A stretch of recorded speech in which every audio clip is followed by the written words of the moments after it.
ODI বিশ্বকাপে কি আদৌ খেলবেন আমাদের হিটম্যান রোহিত শর্মা? প্রশ্নটা এখন আর শুধু আপনার বা আমার মতো সাধারণ ক্রিকেট প্রেমীদের মধ্যে সীমাবদ্ধ নেই। খোদ বিসিসিআইয়ের অন্তরেও এই নিয়ে শুরু হয়ে গিয়েছে জোর চর্চা। টাইমস অফ ইন্ডিয়ার একটি এক্সক্লুসিভ প্রতিবেদন অনুযায়ী রোহিতের ফিটনেস নিয়ে একেবারেই আশ্বস্ত নয় ভারতীয় বোর্ড। এমনকি বিশ্বকাপের আগে তাকে নিয়ে নেওয়া হতে পারে এক কঠিন সিদ্ধান্ত। কেন হঠাৎ করে রোহিত শর্মা বিশ্বকাপ খেলা নিয়ে এত বড় সংশয় তৈরি হলো? কেনই বা বিরাট কোহলির সাথে আর তাকে একই ব্র্যাকেটে রাখছে না বোর্ড? ভিডিওটি শেষ পর্যন্ত দেখুন, কারণ আজকের আপডেটে লুকিয়ে আছে ভারতীয় ক্রিকেটের ভবিষ্যতের রূপরেখা। আর হ্যাঁ, চ্যানেলে নতুন হলে সাবস্ক্রাইব করতে ভুলবেন না। আফগানিস্তানের বিরুদ্ধে আসন্ন একদিনের সিরিজের দলে রোহিত জায়গা পেয়েছেন ঠিকই, কিন্তু তিনি চূড়ান্তভাবে মাঠে নামতে পারবেন কিনা তা পুরোটাই নির্ভর করছে তার ফিটনেস পরীক্ষার ওপর।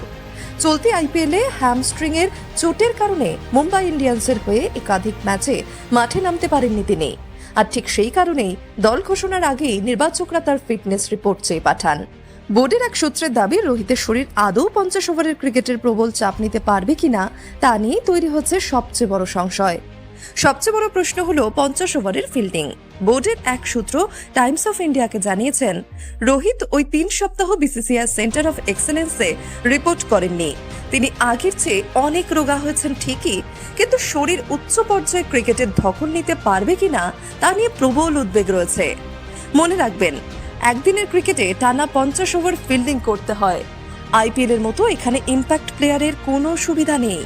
বয়স 40-এর কাছাকাছি পৌঁছে গেলে ম্যাচের পর শরীরে সেরে উঠতেও অনেকটা সময় লাগে। এই পরিস্থিতিতে হাত গুটিয়ে বসে নেই নির্বাচক কমিটি। তারা ইতিমধ্যে বিকল্প ওপেনার তৈরি করার কাজ শুরু করে দিয়েছেন। প্রতিবেদনে দাবি করা হয়েছে, যশস্বী জয়সওয়ালের পাশাপাশি ঈশান কিষানকেও ওপেনিং বিকল্প হিসেবে ভাবা হচ্ছে।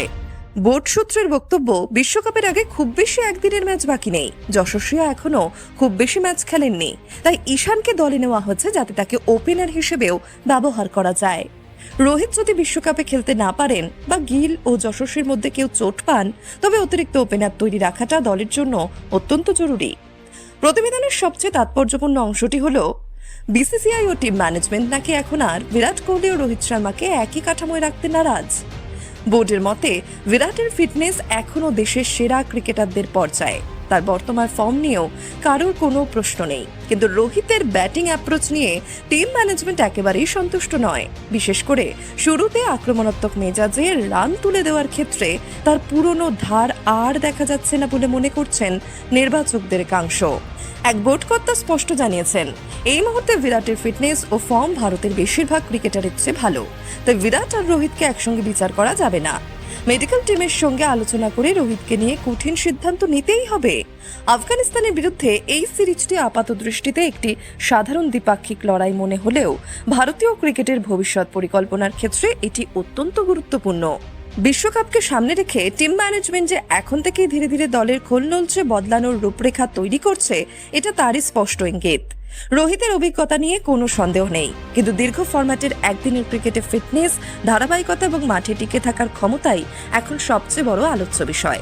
আগামী কয়েক মাসেই নির্ধারণ করে দিতে পারে ভারতীয় ক্রিকেটে রোহিত অধ্যায়ের ভবিষ্যৎ।